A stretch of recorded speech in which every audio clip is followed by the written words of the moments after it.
So we're back with a quick snippet on the VF0E, and as you can see, it's starting to look like a machine again. So we've put all new seals on, the X-axis way covers, they're all back on, the little bottom trays are back on, same on the other side, and we've put the Z-axis guards all back on.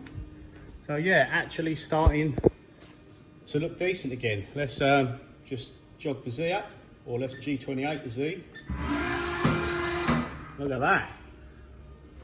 She looks like a new machine. New lease of life she's got.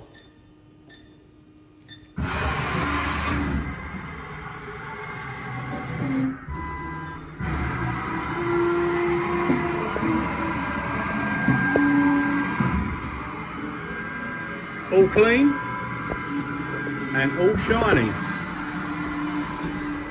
Only a few more bits to do and then it's pretty much good to go. So I think what I'm going to do is get the panels back in.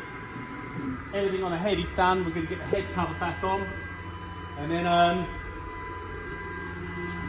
think what I'm going to do for now is put that tool changer carousel back in and obviously just not use 4 of the pockets.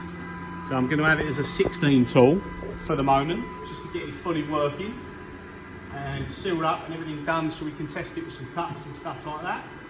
And then when I'm getting closer to selling it, or when someone comes along who's interested, I'll either order a new plate, or depending on how quick it sells, I will get one made, because I still want to do the billet one. But yeah, she's looking good.